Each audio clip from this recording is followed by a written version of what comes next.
The year is 1654.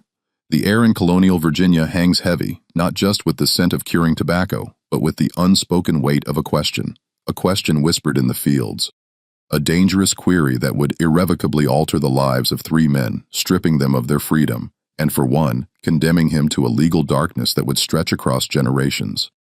This was no ordinary question. It was a challenge to the very fabric of Anent society, a direct confrontation with a truth too inconvenient, too scandalous to be acknowledged. Why does the master's youngest son have my brother's eyes, his mouth, his hands? The man who dared to voice this impossible question was an African servant named John Punch. The man who heard it, the plantation overseer, would soon find his own life irrevocably entangled in its sinister implications. Within 48 hours of that fateful whisper, one man would be dead, his secret buried in the unforgiving Virginia soil, and another would be plunged into a legal abyss, becoming the first human being legally condemned to lifelong servitude in English America. What the colonial court buried in 1640 wasn't merely a body. It was the chilling blueprint for an institution that would consume millions, a silent decree that would define a nation for centuries to come. Before we delve deeper into the harrowing story of John Punch and the question that, in its profound simplicity, changed American history forever, I need you to do something. If you're listening from Virginia, Maryland, or anywhere across the United States, take a moment to leave a comment below telling us which state you're from. This isn't just a tale, it's a foundational piece of forgotten American history, a shadow from our collective past that deserves to be brought into the light. Hit that subscribe button because what you're about to hear has been meticulously pieced together from colonial court records, hidden away for almost 400 years. A truth you won't find in any conventional textbook. Now allow me to transport you back to a world that has long since vanished. A world where the color of your skin had not yet been codified as the ultimate determinant of your destiny, but where one man's desperate search for truth would begin to etch that line, stark and unforgiving in blood and in law. Virginia, 1638. The colony was a fragile, ambitious endeavor, barely 30 years removed from the desperate struggles of Jamestown's first settlers. It was a land of stark contrasts, breathtaking natural beauty, juxtaposed with the brutal realities of survival. A patchwork of struggling tobacco plantations clung precariously to the fertile banks of the James River and the Chesapeake Bay, each a small isolated outpost of English ambition in a vast, untamed wilderness. Jamestown, the fledgling capital, was less a city and more a collection of rough-hewn wooden structures, dirt roads that turned to mud with every rain, and a constant hum of activity driven by the insatiable demand for tobacco in Europe. Here, English settlers, African servants, and European indentured laborers toiled side by side, their sweat mingling in the rich soil under a legal system that, for all its nascent complexities, made surprisingly little distinction between them based on their origins. Servitude, for most, was understood as a temporary condition. Contracts were signed, terms were served, and freedom, often accompanied by a small parcel of land and some tools, was granted, regardless of where one had come from, be it the crowded streets of London or the distant shores of West Africa. The air in Virginia during the long, humid summer months was a palpable presence, thick and oppressive, clinging to skin and clothing like a suffocating shroud. The mosquitoes born from the vast marshes and stagnant waters rose in relentless clouds at dusk, their high-pitched whine a constant maddening soundtrack to the lives of those who worked the fields. The tobacco plants, the colony's lifeblood, grew tall and broad-leafed, their verdant expanse stretching towards the shimmering ribbon of the James River, where each autumn merchant ships with their towering masts and billowing sails would arrive, eager to carry the precious harvest back to the bustling markets of England.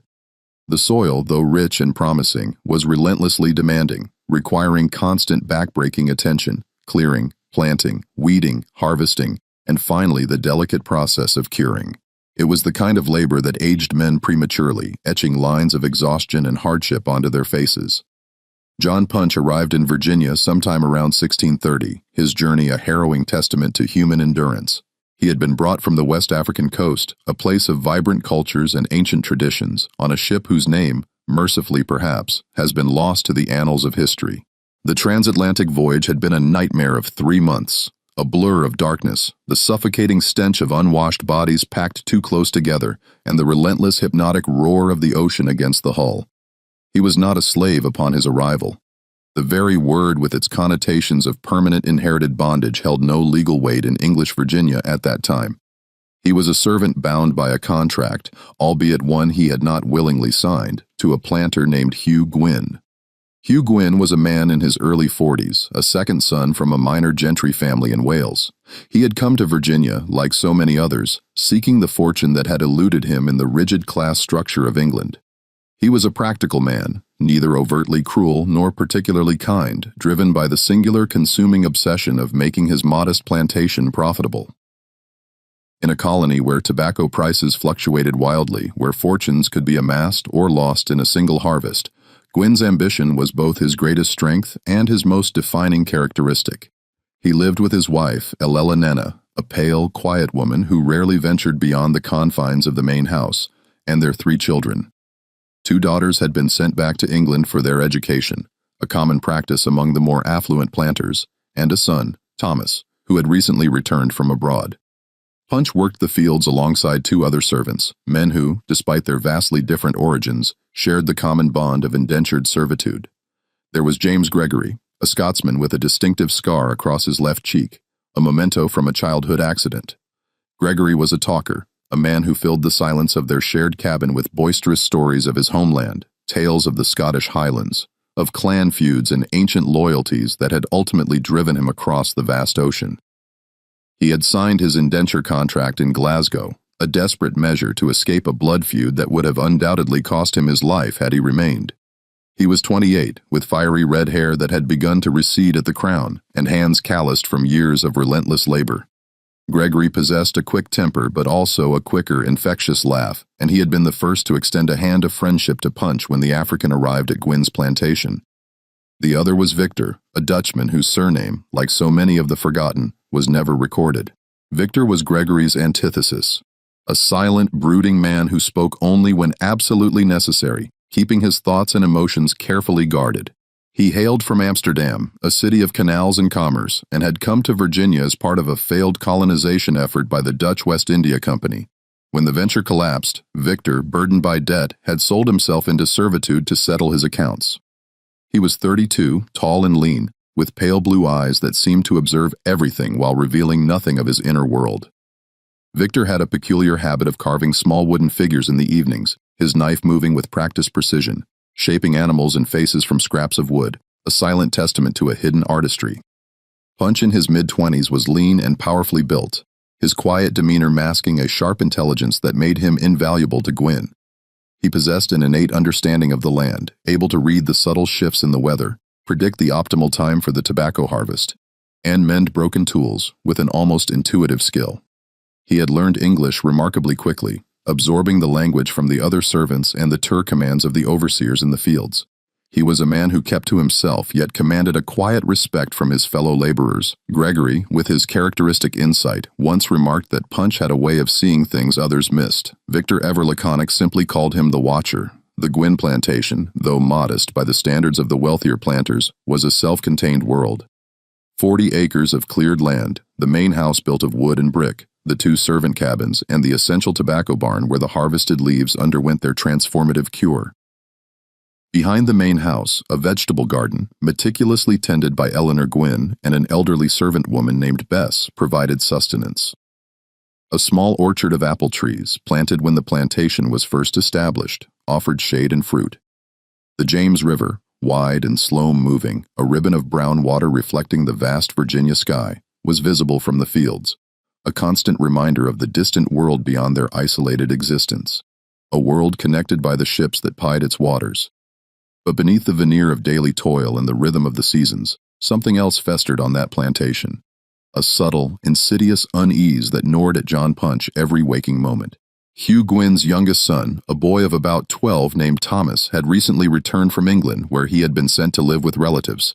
The boy was undeniably English in his pallor, with light brown hair and a narrow, aristocratic face. Yet his eyes, his mouth, the very shape of his hands, they were unmistakable.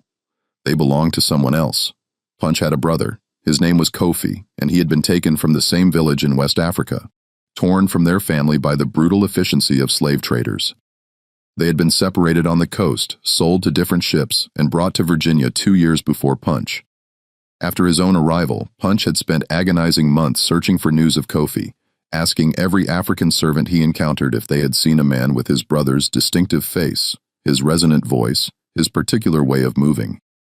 He found him in the spring of 1636. Kofi had been working on a neighboring plantation owned by a man named William Evans.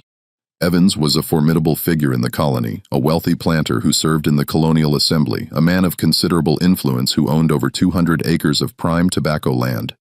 The reunion between the brothers had been agonizingly brief, a stolen hour on a rare Sunday afternoon when both plantations had granted their servants a precious day of rest.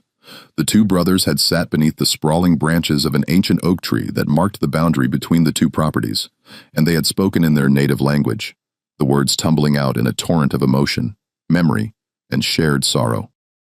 Kofi had changed. His hands, once smooth and strong, were now scarred and calloused from relentless fieldwork. His face was gaunt, etched with a weariness that went beyond physical exhaustion, and his eyes, those deep, dark pools that Punch knew so well, held a profound sorrow that defied words. He spoke to Punch of the Evans plantation, of the endless labor, of the ever-present overseer, of the grand main house where William Evans lived with his wife Margaret. Margaret, Kofi mentioned, was a woman of striking beauty, but also, it was whispered, a woman of profound loneliness. Kofi didn't elaborate much on Margaret Evans, but there was a subtle shift in his voice when he spoke her name, a fleeting shadow that crossed his face, which stirred a deep, unsettling unease within Punch. Punch saw his brother only twice more after that first reunion. The second time was in the autumn of 1636, another brief clandestine meeting at the boundary. Kofi seemed more withdrawn, more troubled, his words few and far between. The third and final time was in the spring of 1637. Kofi's hands were even more scarred, his face more gaunt, but his eyes remained the same, dark, deep, and filled with an unspeakable sorrow. He confessed to Punch that he was afraid that something was happening on the Evans plantation, something he couldn't quite explain, something that felt dangerous and wrong. And then, as quickly as he had appeared in Punch's life again, he was gone. 3 months later, Kofi was dead. The official cause, as recorded in the colonial register, was fever, a common enough ailment in the Virginia summer when the oppressive heat and the swarms of mosquitoes brought sickness that could fell a man in mere days. But Punch heard whispers, fragments of hushed conversations among the servants, rumors that circulated like a fever itself. Kofi had been seen near the main house late at night in the weeks leading up to his death. Margaret Evans, it was said, had been heard weeping inconsolably in the days before Kofi's demise. And then, just like that, Kofi was gone, buried in an unmarked grave at the edge of the Evans plantation, his death reduced to a single chilling line in the colonial records: African servant, deceased. When Thomas Gwynn returned from England in 1638, Punch saw his brother's face in the boy's features with an almost visceral shock. It was impossible, a notion that defied all logic and social order, and yet it was undeniably, terrifyingly true. The precise shape of the eyes, the subtle curve of the mouth, the elegant length of the fingers, they were Kofi's. Punch said nothing at first. He watched, he waited. And the more he watched, the more an undeniable, horrifying certainty began to solidify within him. Thomas Gwynn was a quiet boy, unusually so for his age. He was studious and serious, with a profound love of books that set him apart from the other children in the colony, who were often more concerned with riding and hunting. He had spent 5 formative years in England, living with his mother's relatives in a small idyllic village in Kent. He had returned to Virginia, not just with a trunk full of leather-bound books, but with a head brimming with ideas about the wider world, a world far removed from the raw, untamed wilderness of the colony. He was unfailingly polite to the servants, never cruel, and he possessed a peculiar habit of observing them at their work with a curious, thoughtful expression that, for Punch, was deeply unsettling. The boy's eyes were dark, a shade deeper than his father's, darker even than his mother's. His hands were long and graceful, with fingers that seemed almost too delicate for the rough, demanding work of a plantation. And his mouth, when he allowed himself a rare, fleeting smile, curved in a way that Punch had seen only once before, on his brother's face. Punch, driven by an instinct he could not suppress, began to ask subtle questions. He spoke to the other servants, particularly those who had been in Virginia longer, those who possessed an intimate knowledge of the colony's intricate web of gossip and secrets, whispers that circulated through the isolated plantations like a persistent, unseen wind. He learned that Margaret Evans had indeed given birth to a son in 1626, a boy who had been sent to England almost immediately after his birth, supposedly to be raised by distant relatives. He learned that William Evans, the powerful planter, had been conspicuously absent from his plantation for several months prior to the boy's birth. Traveling to England on what was described as important business, he learned with a chilling certainty that Margaret Evans had been seen in the company of Kofi, the African servant, in the months leading up to the boy's conception. And then the final devastating piece of the puzzle. He learned that Kofi had died just 3 months after Thomas Gwynn, the boy with Kofi's eyes, had returned to Virginia. The pieces of the puzzle were now all there, scattered and incomplete. Yet Punch could discern the terrifying shape of the truth, and the truth in its raw, unvarnished form was impossible, dangerous, and utterly unthinkable in the rigid Nent social order of colonial Virginia. It was late September 1638, and the tobacco harvest was reaching its feverish peak. The air, thick with humidity, hung heavy and still, a suffocating blanket over the land. The fields, stretching endlessly under a pale, washed-out blue sky, buzzed with the incessant drone of insects. A relentless symphony of summer. The sun beat down with an almost malevolent intensity, its rays baking the earth and searing the skin, making the already arduous work almost unbearable. Punch, Gregory, and Victor toiled side by side, their movements synchronized by years of shared labor, cutting the broad, sticky tobacco leaves and carefully hanging them in the cavernous barn to cure. The leaves were heavy, coated with a viscous sap that stained their hands a deep brown and soaked their rough clothing with sweat. The air was pungent with the sweet, earthy aroma of the drying tobacco, a smell that permeated everything, clinging to their skin and hair. The overseer, Robert, watched them from the meager shade of a lone, GNL'd oak tree at the edge of the field. Sweet was a man forged in the crucible of colonial hardship, thin and wiry. His face like weathered leather, his eyes perpetually narrowed against the sun. His voice, when he chose to use it, was a sharp cutting instrument that could slice through the den of the fields.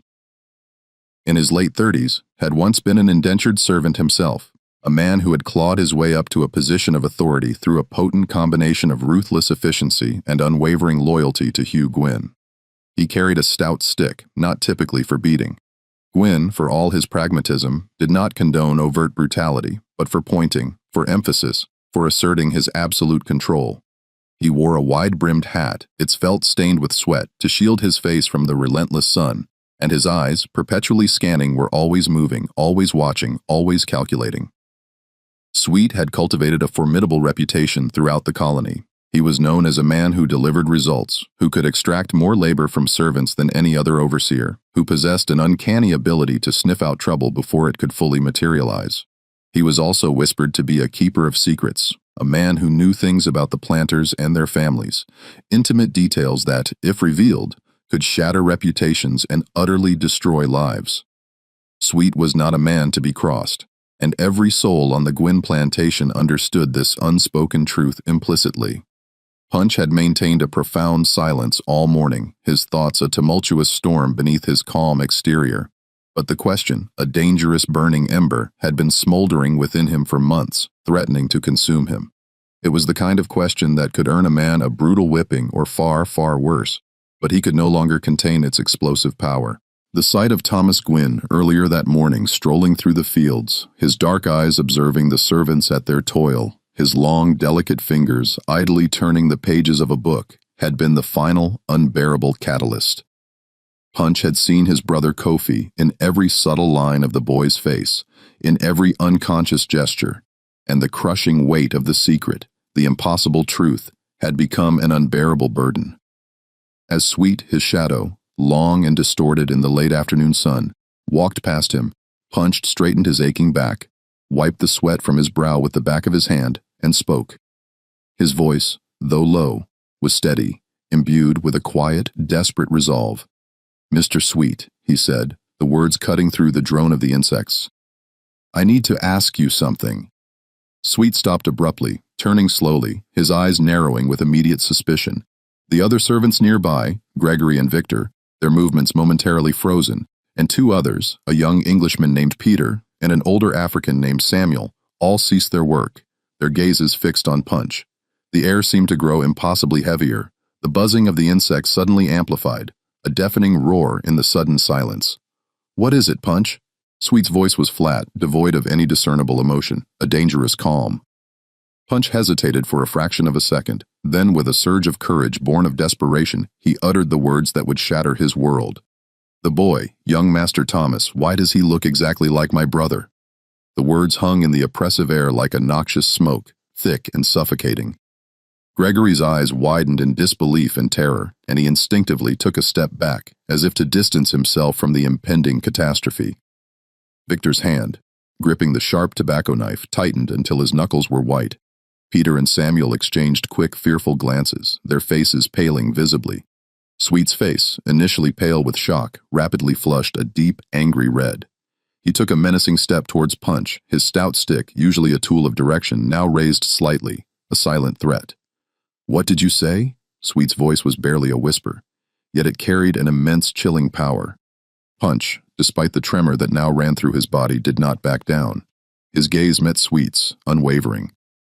"My brother Kofi. He worked for Mr. Evans. He died last year. The boy has his face, his hands, his eyes. I need to know why."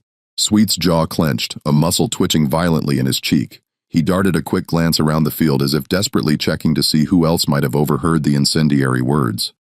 The other servants, though pretending to resume their work, were clearly listening, their faces a tense mixture of fear and morbid curiosity. Sweet then leaned in close to Punch, his voice a venomous hiss barely audible above the insects. "You don't ask questions like that, Punch. You don't even think them. You understand me? I just want to know."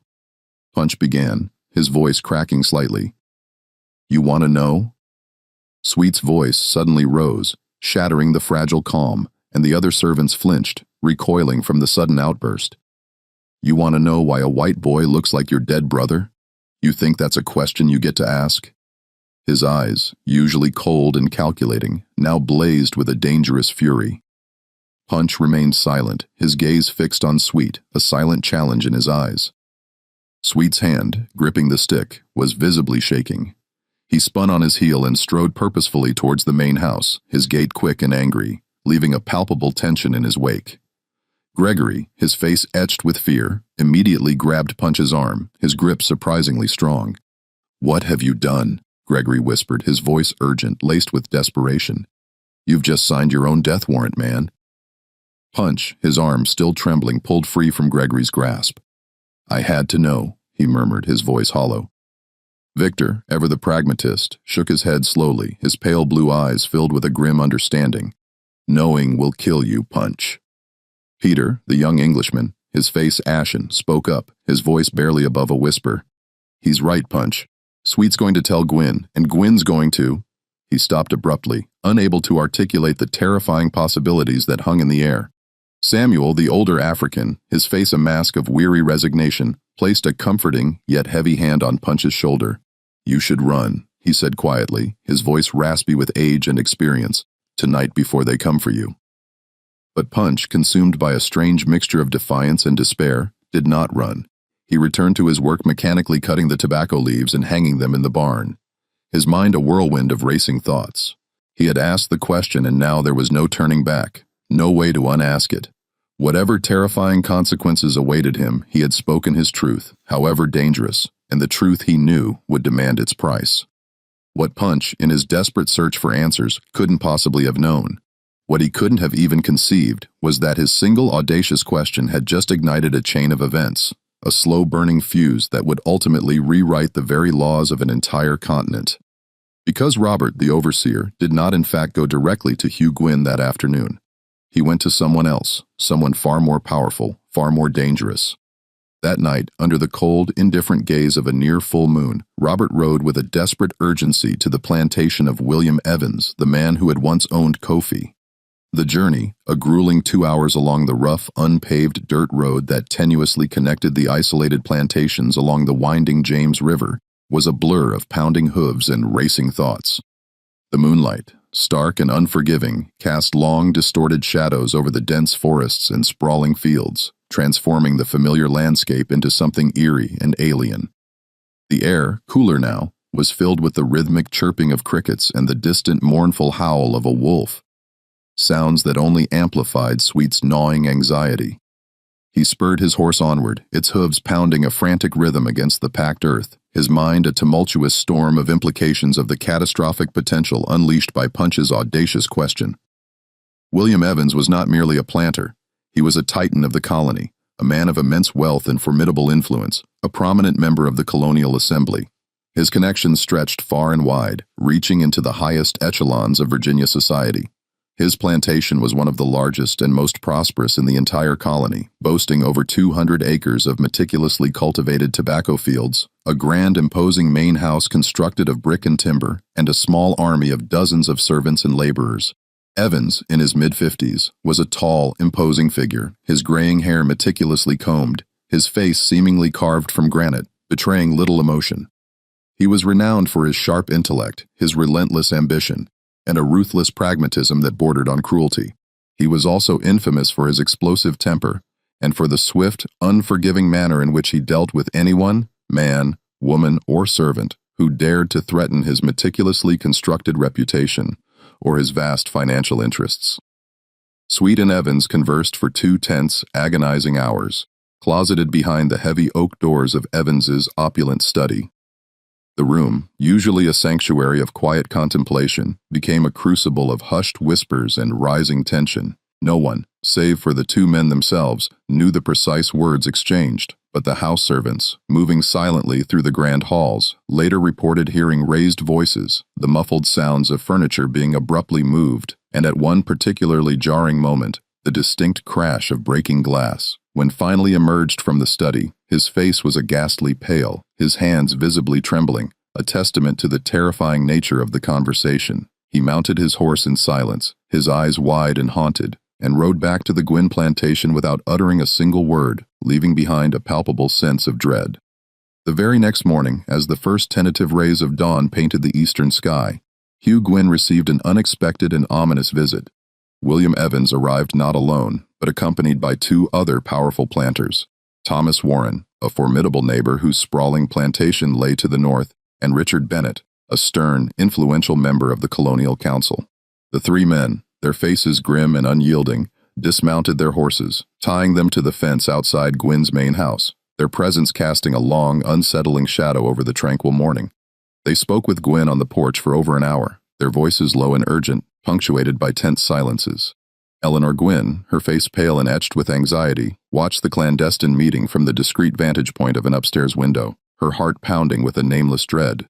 Thomas Gwyn, the innocent boy whose striking resemblance to Kofi had ignited this entire crisis, was conspicuously absent, kept safely out of sight. When the hushed, intense meeting finally concluded, Gwyn's face was ashen, his usual composure shattered. He immediately summoned Sweet to the porch, and the 2 men conversed in low, urgent tones, their heads close together, their words indistinguishable.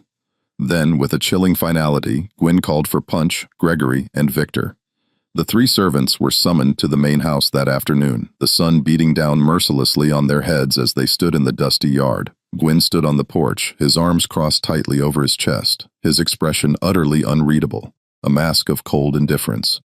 Sweet stood beside him, his eyes usually so calculating, now cold and devoid of any warmth. "You 3 are leaving," Gwyn announced, his voice flat, devoid of emotion. "You're being transferred to a plantation in Maryland. You'll work there until your contracts are complete." Gregory, his brow furrowed in confusion and growing anger, stepped forward slightly. "Merrill, that's weeks away, Master Gwyn. Why?" "Because I said so," Gwyn snapped, his voice suddenly sharp, cutting off any further protest. "You leave tomorrow morning." Victor, ever the calm, measured one, spoke up, his voice steady despite the obvious tension. "What about our contracts, Master Gwyn? We signed to work here, not in Maryland. Our terms are for this plantation. Your contracts can be transferred," Gwyn stated, his tone dismissive. "It's perfectly legal. You'll work for a planter named John Dandy. He's expecting you."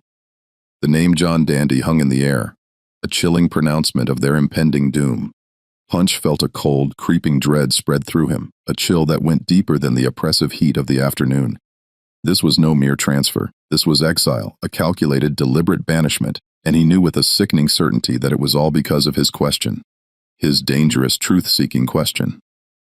That night, the three men huddled together in their cramped, dimly lit cabin, the single flickering candle casting, dancing, distorted shadows on the rough Hunid walls. Gregory paced back and forth like a caged animal, his face flushed with a mixture of anger and desperate fear. Victor sat on his bunk, his knife moving with practiced, almost meditative precision as he carved a piece of wood, his expression thoughtful, his pale blue eyes distant. Punch sat on the dirt floor, his back pressed against the cold, unforgiving wall, his mind a frantic whirlwind of racing thoughts, desperately searching for a way out. "We can't go to Maryland," Gregory declared, his voice with desperation. "We'll never come back. They're sending us away to shut us up, to bury whatever Punch knows." "They're sending Punch away," Victor corrected, his voice low and grim. "We're just collateral, Gregory. Unfortunate witnesses." Gregory stopped his frantic pacing and turned to Punch, his eyes wide with a desperate plea for understanding. "What did you see, Punch? What made you ask that question? What is so terrible that they would send us all away?" Punch, his voice barely a whisper, recounted the impossible truth. He told them about Kofi, his beloved brother, and the undeniable haunting resemblance between Kofi and young Thomas Gwynn. He spoke of the whispers he had painstakingly gathered, the fragments of gossip that had coalesced into a terrifying narrative. He told them about Margaret Evans, the beautiful, lonely wife of the powerful planter, and the hushed rumors of her forbidden relationship with Kofi. He spoke of Kofi's sudden suspicious death, officially attributed to fever, but whispered to be something far more sinister. And then, with a chilling clarity, he laid bare the truth he had painstakingly pieced together, that Thomas Gwynn was not Hugh Gwynn's son, but Kofi's, a secret born of a forbidden union, a secret that threatened to unravel the very foundations of colonial society. Gregory stared at him, his mouth agape, his face a mask of utter disbelief and dawning horror. Victor, his carving knife momentarily forgotten, looked up, his pale blue eyes wide with shock.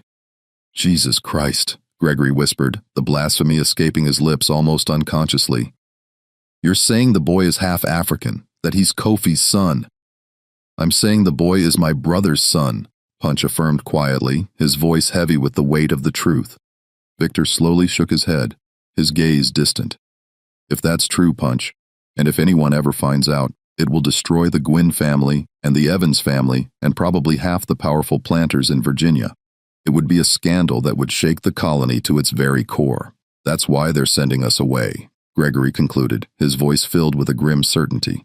"They're going to bury this secret, and they're going to bury us with it far away in Maryland when no one will ever hear us." Punch looked at the two men, his eyes filled with a desperate resolve. "We have to run," he stated, his voice firm.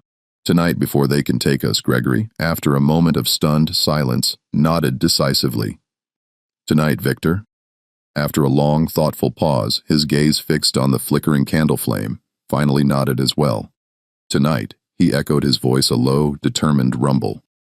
They vanished into the pre-dawn darkness, taking nothing but the worn clothes on their backs and a small meager sack of cornmeal. Their only provisions against the vast, unforgiving wilderness. They headed north, their desperate hope fixed on the distant, elusive promise of Maryland, a land they believed might offer them a chance at freedom, a chance to disappear into the burgeoning population of free laborers. Their plan was simple, born of desperation: reach Maryland, find work, and melt away into anonymity. But they were not alone in the vast, silent wilderness. Robert, the ever-vigilant overseer, had anticipated their desperate flight. He had sent word ahead, his warnings carried by swift riders, and by the time Punch, Gregory, and Victor, exhausted and terrified, reached the ill-defined border that separated Virginia from Maryland, a formidable group of armed planters, their faces grim and determined, was waiting for them. The capture was swift, brutal, and utterly devoid of mercy. The three desperate men, their bodies aching from days of relentless travel through the unforgiving wilderness, were suddenly surrounded. 6 armed planters, mounted on powerful horses, emerged from the dense undergrowth, their muskets glinting ominously in the pale morning light, their faces hard and unyielding. There was no chance to run, no opportunity to fight. The odds were overwhelmingly against them, their desperate bid for freedom extinguished in an instant. Punch, Gregory, and Victor were roughly bound with thick ropes, their hands tied painfully behind their backs, their hopes crushed. They were then forced to march back to Virginia on foot, a humiliating, agonizing journey that stretched over 3 brutal days. They were given precious little food, barely enough to sustain them, and even less water, their throats parched, their bodies pushed to the brink of collapse. By the time they finally reached Jamestown, the colonial capital, they were utterly exhausted, their skin raw and blistered from the relentless sun, their clothes filthy and torn, their spirits broken, and their hearts filled with a profound, chilling terror. The colonial court convened on July 9, 1640, a date that would forever be etched in the grim annals of American history. The courtroom itself was a small, claustrophobic wooden building nestled near the bustling, dusty center of Jamestown. It was hot and airless, the oppressive humidity clinging to everything, and the narrow, grimy windows offered little respite, letting in only slivers of weak, diffused light. The room was packed to capacity, a suffocating throng of planters, their faces stern and expectant, curious servants, and a smattering of curious onlookers who had come to witness the spectacle of justice. Or perhaps something far more sinister. Punch, Gregory, and Victor stood in the very center of the room, their hands still bound, their clothes filthy and torn, their bodies swaying slightly with exhaustion. The judge, a formidable figure named Sir Francis Wyatt, the governor of Virginia himself, presided over the proceedings. He was a stern, imposing man, his graying hair meticulously combed, his face seemingly carved from granite, betraying not a flicker of emotion. His presence alone commanded an absolute chilling authority. Hugh Gwynn, Punch's master, testified first. He stood before the court, his posture rigid, his voice steady and controlled, a master of calculated deception. He meticulously described the 3 men as disobedient, ungrateful, and utterly untrustworthy servants. He recounted their flight, painting them as rebellious and defiant, and he demanded with a chilling lack of remorse that their terms of servitude be extended as a just and fitting punishment for their transgression. The court listened in a profound, unsettling silence. The only sound, the rhythmic scratching of the clerk's quill as he meticulously recorded every damning word of the testimony. Then Robert, the overseer, took the stand. He walked to the front of the courtroom with a deliberate, measured pace, his face a mask of carefully constructed impassivity. He placed his hand on the worn leather of the Bible, his oath a chilling formality. His testimony, delivered with a deceptive calm, was careful, precise, and utterly devastating in its implications. The African John Punch, Sweet began, his voice clear and steady, resonating through the hushed courtroom, asked me a question about my master's son, a question that suggested impropriety. The word impropriety hung in the air, heavy with unspoken accusations, a thinly veiled euphemism for something far more scandalous. A collective murmur rippled through the courtroom, a wave of hushed whispers and shocked gasps. Governor Wyatt, his eyes narrowing to slits, leaned forward, his gaze fixed intently on Sweet. "What kind of question?" he demanded, his voice low and dangerous. Sweet hesitated for a long, agonizing moment, as if genuinely reluctant to speak the words aloud, to give voice to such a dangerous truth. Then, with a theatrical sigh, he finally uttered them. He asked why the boy looked like his brother, a dead African who worked for Mr. Evans. A palpable gasp swept through the courtroom. Wyatt's face darkened perceptibly, a storm cloud gathering in his eyes. He slowly turned his gaze towards Punch, his expression cold, hard, and utterly devoid of sympathy. "Is this true?" he demanded, his voice a low, menacing rumble. Punch, despite the profound fear that now gripped him, met the governor's gaze, his own eyes unwavering. His voice, though quiet, was steady, imbued with a desperate, defiant courage. "Yes, sir," I asked, because I wanted to know the truth. "The truth?" Wyatt repeated, his voice dripping with contempt, the word a bitter accusation. He then cast a fleeting, significant glance at William Evans, who sat in the front row, his face a mask of carefully cultivated impassivity, his eyes betraying nothing. Then Wyatt's gaze snapped back to Punch, his voice now laced with a chilling finality. "The truth, boy, is not yours to seek." The courtroom erupted in a cacophony of murmurs and whispers, a wave of agitated voices washing over the proceedings.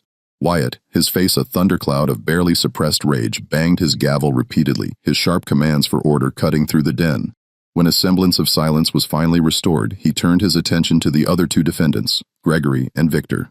"James Gregory and Victor," Wyatt declared, his voice cold and unyielding, "you are guilty of the grave offense of running away from your master. For this transgression you are hereby sentenced to an additional 4 years of servitude to be served after the completion of your current contracts.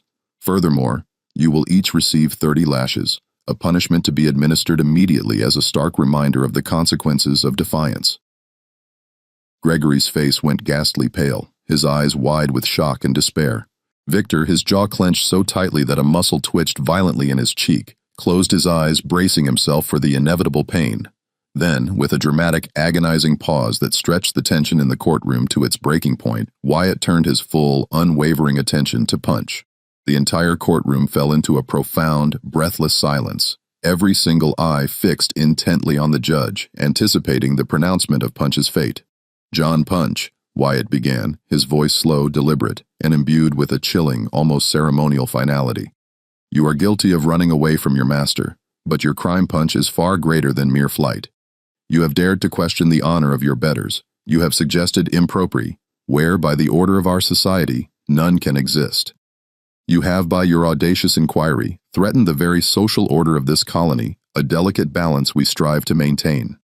For these grave crimes, for this unforgivable transgression against the established order, you are hereby sentenced to serve your master, Hugh Gwynn, for the remainder of your natural life."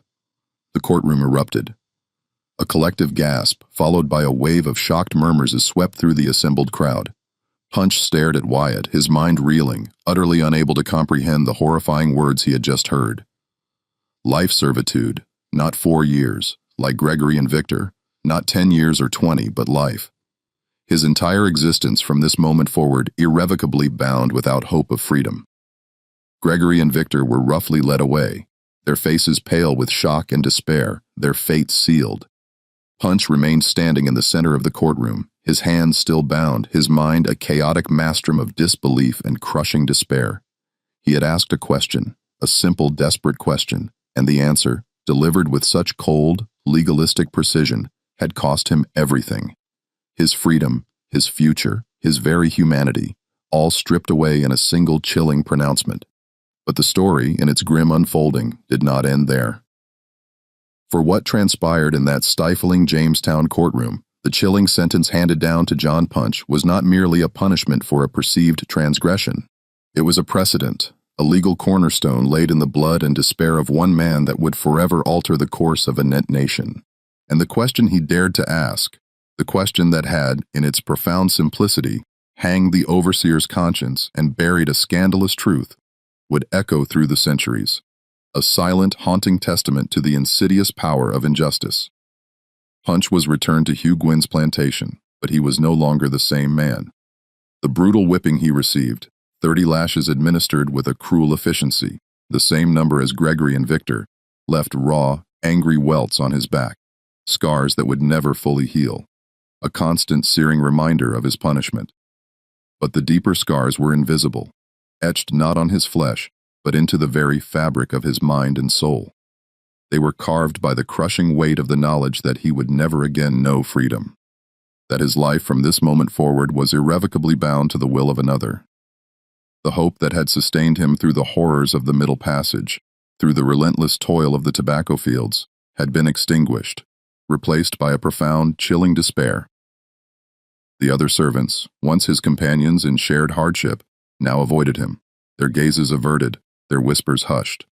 They feared him, not for any malice he possessed, but for the terrifying precedent his fate represented. They saw in Punch's perpetual bondage a chilling glimpse of their own potential future, a future where the color of one's skin rather than the terms of a contract could determine one's destiny. Gregory and Victor, after enduring their own brutal whippings, were summarily sent to work on a different, more remote part of the plantation, a deliberate act of separation. And Punch rarely saw them again, their camaraderie a distant, painful memory. Hugh Gwynn, his master, treated him with a cold, calculated indifference, speaking to him only to issue commands, his eyes carefully avoiding Punch's as if to deny the very humanity of the man he now owned for life. And Robert, the overseer, watched him with an almost predatory intensity, his gaze constant, ever vigilant, as if perpetually expecting Punch to attempt another desperate flight, as if waiting for any pretext, any slight misstep to inflict further punishment. But Punch, in his profound despair, did not run. He worked, he obeyed, and he watched. He watched the seasons turn, the tobacco plants grow and wither, the river flow endlessly towards the sea. And he watched Thomas Gwynn. Thomas Gwynn grew older, transforming from a quiet boy into a young man, By 1645, he was 19, tall and strong, his frame filling out, his movements acquiring a confident grace. He possessed his mother's pale, refined skin and his father's ambitious, determined jawline. He had completed his education in England, returning to Virginia with the polished accent and sophisticated manners of the English gentry. He was being meticulously groomed to inherit his father's burgeoning plantation, to become a planter in his own right, to marry well into a prominent colonial family, and to produce heirs who would proudly carry on the Gwynn name, securing the family's legacy in the New World.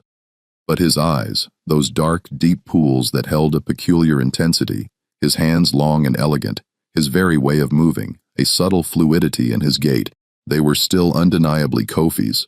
Punch saw it every single day, in every fleeting glance, in every unconscious gesture, and every day the burning question, the impossible truth gnawed at him, a relentless internal fire. Why? Why did this young man, this scion of a prominent English family, carry the unmistakable features of his deceased African brother? And why, in the cruel calculus of colonial justice, had that question cost Punch his freedom, his very life? The answer, in its horrifying entirety, came to Punch in fragments, pieced together over years of silent observation and hushed whispers. It came from the older servants, those who had been at the Evans plantation, those who remembered the past with a clarity born of fear and resentment. It came from snippets of overheard conversations between planters, their voices lowered, their words carefully chosen, yet revealing enough for Punch's keen, watchful mind to connect the dots. The truth, like a grotesque mosaic, slowly, painfully, began to form. Each piece a chilling revelation. Margaret Evans, the beautiful, lonely wife of the powerful William Evans, had indeed been profoundly isolated. Her husband, a man consumed by his work, by his relentless ambition, by his singular desire to forge an empire in the untamed Virginia wilderness, was perpetually absent. He was often away, traveling to England on important business, attending the interminable meetings of the Colonial Assembly in Jamestown, or visiting other plantations to negotiate intricate deals and forge strategic alliances. Margaret was left alone in the grand, imposing main house, its spacious rooms echoing with a profound emptiness. Her only constant companions, the silent house servants. Kofi Punch's brother had been assigned to work in the main house. He was intelligent, articulate, and possessed a quiet dignity that set him apart from the other field laborers. He tended the sprawling gardens, meticulously repaired the intricate furniture, and performed the myriad small tasks that kept the vast household running smoothly. Margaret, in her profound loneliness, had noticed him. Over time, their interactions, initially formal and distant, had deepened, evolving into something far more intimate, far more dangerous. Their relationship, born of isolation and a desperate human connection, had been brief, intensely secret, and fraught with immense peril, a union that brazenly violated every rigid social norm of the colony, a transgression that threatened to utterly destroy both their lives and the lives of those around them, if it were ever discovered. When Margaret, to her utter horror, discovered she was pregnant, she was consumed by a desperate, blinding panic. She initially claimed the child was her husband's conceived during one of his rare, fleeting visits home. But the timing she knew with a sickening certainty was wrong. The date simply did not align. So, in a desperate attempt to preserve her reputation and avert a catastrophic scandal, she made a chilling decision. She would send the child, her newborn son, to England to be raised by distant relatives far from the prying eyes of Virginia society, far from the damning truth of his parentage, and she would ensure with every fiber of her being that no one, absolutely no one, would ever uncover the secret. But Kofi knew. And when he finally realized the horrifying truth, when he understood that his son, his own flesh and blood, had been cruelly taken from him and sent across the vast ocean, he confronted Margaret. It was a fatal mistake. Margaret, consumed by a primal terror that her meticulously guarded secret would be irrevocably revealed, that her world would shatter, confessed everything to her husband, William Evans. And William Evans, a man of immense power, of unyielding pride, and of ruthless pragmatism, ensured that Kofi would never speak of it again. Kofi's death, officially attributed to a common fever, was no natural occurrence. It was murder meticulously disguised as illness. His body hastily buried in an unmarked grave at the edge of the Evans plantation.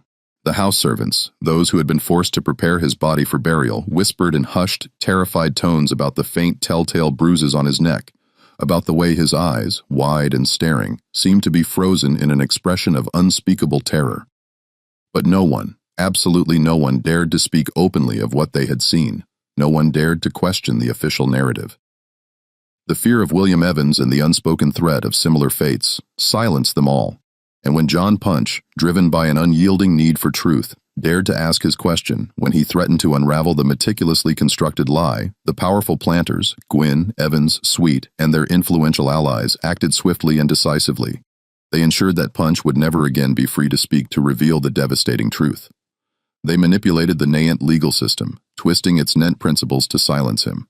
And in doing so, they inadvertently, chillingly, created a new, far more insidious form of bondage. A bondage not of contract, but of race. Just when we thought we'd plumbed the depths of this colonial horror. The sinister undercurrents in Virginia intensify, revealing layers of deceit and injustice that are almost too chilling to comprehend. If this unfolding narrative is sending shivers down your spine, if the weight of this forgotten history grips you, then share this video with a friend who, like you, appreciates the darkest mysteries of the past. Hit that like button to support our channel and help us unearth more of these hidden truths. And most importantly, don't forget to subscribe and ring that notification bell so you never miss another story like this. Let's continue our journey together as we discover the harrowing climax of John Punch's tragic quest for truth. The year is 1650. A decade had passed since that fateful day in the Jamestown courtroom. 10 long, arduous years since John Punch was condemned to a life without end, a life without freedom. He was now 40 years old. His body, once lean and powerful, now worn and stooped by the relentless, soul-crushing labor of the tobacco fields.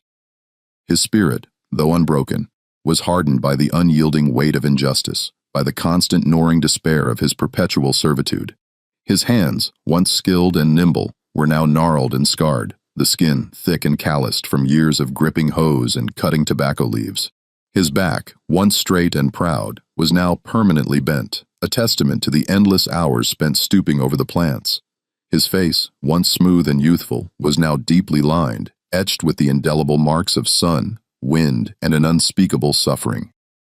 But through it all, through the physical pain and the emotional torment, he had not forgotten. The truth, the impossible, dangerous truth, remained a burning ember within him, a silent, defiant flame. One evening, as the sun, a fiery orb, began its slow descent below the western horizon, casting long, distorted shadows across the sprawling tobacco fields, Punch found himself approached by a young servant. The boy, barely 16, was named Samuel. He had arrived at the plantation just 2 years prior, a fresh-faced English orphan who, like so many others, had sold himself into servitude, a desperate escape from the grinding poverty and bleak prospects of London's unforgiving streets. Samuel was a curious boy, unusually so for his age, with an innate intelligence that shone in his bright, inquisitive eyes. He possessed a rare, almost reckless courage, unafraid to ask questions, to challenge the unspoken norms. Qualities that, in a painful echo of his own youth, reminded Punch of himself many, many years ago. "Mr. Punch," Samuel began, his voice barely a whisper, trembling slightly with a mixture of awe and trepidation. "Is it true? Did you really ask why the master's son looked like your brother?"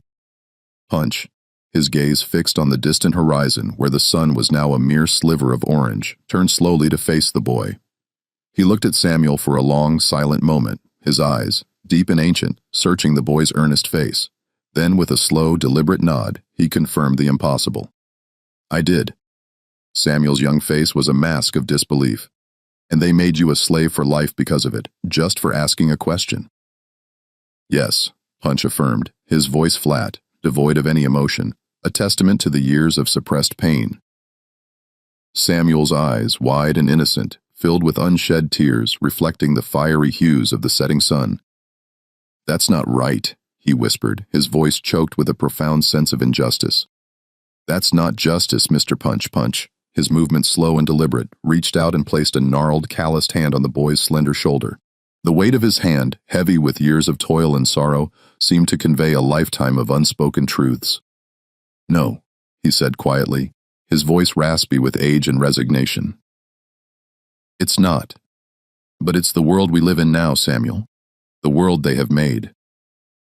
Samuel looked up at him, his face pale in the fading light. his youthful eyes filled with a desperate, unspoken plea. "Will it always be this way, Mr. Punch? Will it always be this way for us?" Punch did not answer. He couldn't. He didn't know. But he knew one thing with an absolute chilling certainty. The question he had asked, the dangerous truth-seeking question that had cost him everything, was a question that would not die with him. It was a question that would be asked again and again by others who came after him, by those who would suffer under the very system his sentence had helped to forge. And one day, perhaps in a distant, unimaginable future, someone would finally find the answer. Someone would finally speak the truth that had been so brutally suppressed. That night, as the last vestiges of twilight faded and the vast star-studded canvas of the colonial sky unfolded above him, Punch lay on his rough straw pallet in the cramped, silent cabin. He stared up at the dark, unseen ceiling, listening to the familiar sounds of the plantation settling into its uneasy sleep, the distant hoot of an owl, the rustle of leaves in the gentle night breeze, the soft creak of the cabin walls. His mind, however, was far from peaceful. It was a maelstrom of memories, of ghosts and regrets. He thought of Kofi, his beloved brother, the vibrant, intelligent man torn from his side. The brother he had lost not once, but twice. First to the slave traders, then to the planters' dark conspiracy. He thought of the son Kofi had never known, the boy who carried his brother's features, the boy who walked among them, a living, breathing testament to a forbidden love and a brutal murder. He thought of Thomas Gwynn, the young man who, in his innocence, bore the physical legacy of a truth too dangerous to be spoken, a truth that would forever remain hidden from him. And he thought endlessly of the question, the simple, dangerous question that had shattered his world, that had irrevocably changed his life, and in a chilling twist of fate, had laid the very foundation for the institution of slavery in English America. Why does young master look exactly like my brother? The answer, he knew, was buried deep beneath layers of secrets and lies, meticulously constructed by men driven by fear, by pride, by an unyielding desire to protect their reputations and their fragile social order. The answer was written not in ink on paper, but in the very laws of Virginia, in the cold, legalistic pronouncements of the court records that had condemned Punch to life servitude.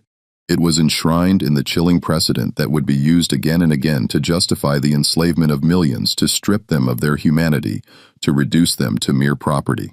The answer, in its most visceral form, was in the blood that ran through Thomas Gwynn's veins.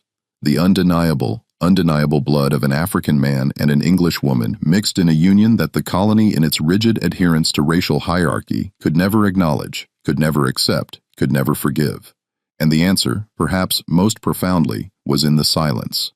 The suffocating, pervasive silence that fell over the plantation whenever Punch's name was mentioned. Whenever the events of 1640 were even hinted at, the silence that surrounded Kofi's unmarked grave, a silent testament to a life brutally extinguished, a truth deliberately buried. The silence that would last for centuries, a heavy shroud over a dark foundational chapter of American history. John Punch died in 1655, still a servant, still bound to Hugh Gwynn's plantation, his life ending as it had been legally defined 15 years prior, in perpetual servitude. His death, like his life, was recorded with a chilling brevity in the colonial register, a single stark line that spoke volumes in its omissions.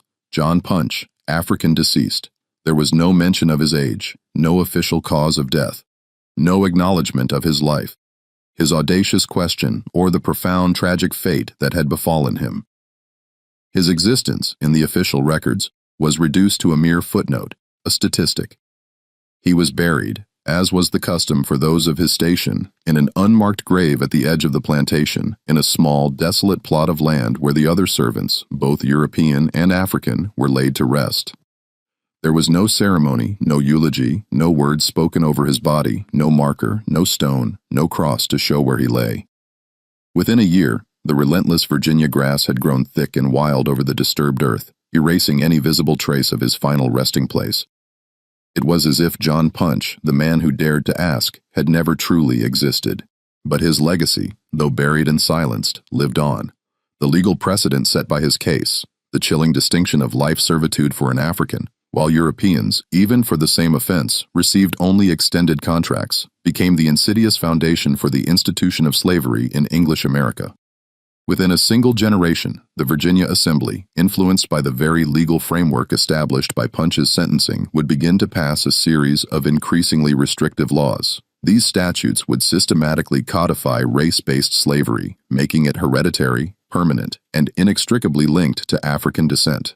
By 1700, less than 60 years after Punch's trial, slavery had become the undisputed economic engine of the colonial economy, a brutal system of exploitation and oppression that would endure for over 200 years, shaping the very identity and destiny of a nation. The question John Punch asked, the question that cost him his freedom, would be answered with chains, with whips, with the systematic dehumanization of millions, and with centuries of unimaginable suffering. Thomas Gwynn, the young man whose striking resemblance to Kofi had ignited this entire tragic saga, grew up, inherited his father's prosperous plantation, and lived a long, seemingly fulfilling life.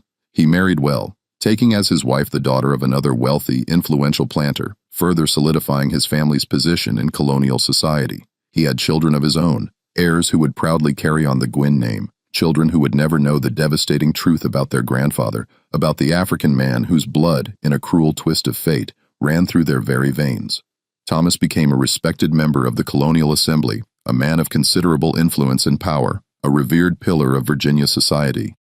He never knew the truth about his origins, or if he did, if some faint, unsettling whisper of it ever reached him. He never spoke of it. The secret, like a venomous serpent, died with him, buried as deeply and as irrevocably as John Punch's unmarked grave. Robert, the overseer whose testimony had sealed Punch's fate, disappeared from the colonial records sometime around 1652. His ultimate fate remains shrouded in mystery.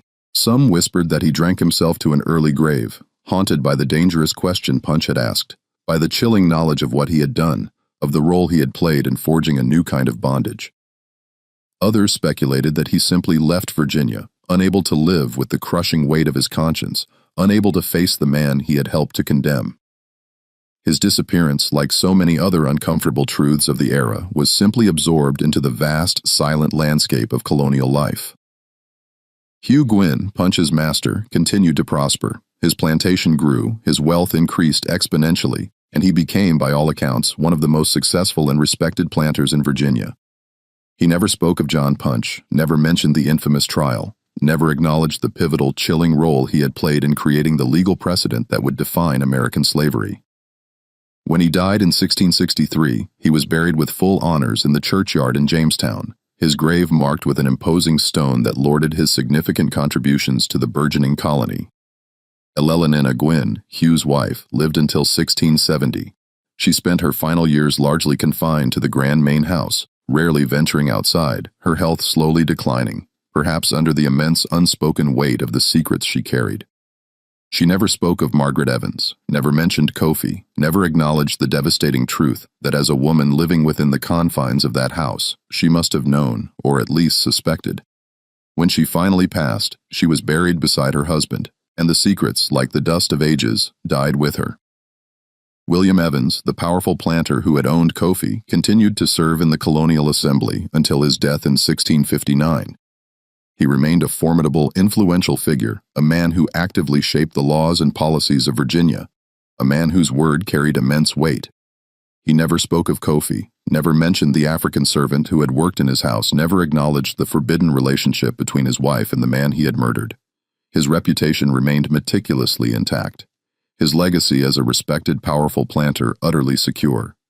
And the question itself, why does young master look exactly like my brother, was buried deep within the colonial archives, a forgotten whisper in dusty court records, lost to the collective memory for centuries. It remained there, a silent, haunting testament to a truth too dangerous to be spoken, until diligent historians poring over faded documents painstakingly uncovered the court records and meticulously pieced together the harrowing story of the man who dared to ask it.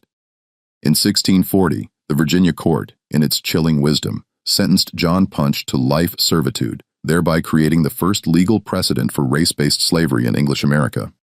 Within 2 decades, the Virginia Assembly, building upon this insidious foundation, would pass a series of laws that systematically codified slavery, making it hereditary and permanent for all people of African descent.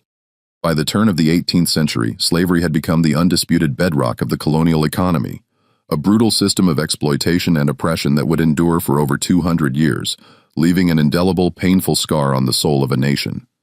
The question John Punch asked in his desperate search for truth was never answered in his lifetime, but it echoed a silent, persistent lament through the centuries. It was asked again and again by the millions of people who were enslaved, who were denied their fundamental freedom, who were treated as mere property rather than as human beings. It was asked by the courageous abolitionists who fought tirelessly to dismantle the monstrous institution of slavery, by the soldiers who shed their blood in the brutal crucible of the Civil War, by the civil rights activists who marched and struggled for equality. And in a profound sense, it is still being asked today.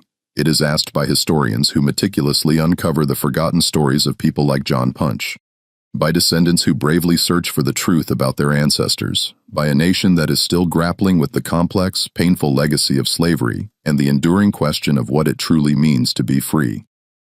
John Punch's story is not merely a historical anecdote. It is a powerful, haunting reminder that history is not solely about the powerful and the famous, but profoundly about the ordinary people whose lives were irrevocably shaped by the decisions of others, whose voices were brutally silenced, whose stories were deliberately buried. It is a chilling testament to the fact that the past is never truly past, that the questions we ask today are in essence the same fundamental questions that were asked centuries ago, and that the relentless search for truth and justice is a journey that for humanity never truly ends. This chilling mystery unearthed from the dusty archives of colonial Virginia reveals how a single audacious question can, in its profound simplicity, irrevocably alter the course of history. It shows us that the desperate search for truth can come at an unimaginable cost, and that the insidious legacy of injustice can, and often does, endure for centuries. What do you think of this story? Do you believe justice was ever truly served for John Punch? Do you think the devastating truth about Thomas Gwynn's origins should have been revealed regardless of the consequences? Share your thoughts, your insights, your feelings in the comment section below. If this immersive tale has captivated you, if the shadows of this dark history have gripped your imagination, then subscribe to our channel, hit that notification bell, and share this video with someone who, like you, loves to delve into the most profound and unsettling historical mysteries. We'll see you in the next video as we continue to unearth the forgotten narratives that shape our, narratives that shape our, narratives that shape our, narratives that shape our, narratives that shape our, narratives that shape our, narratives that shape our, narratives.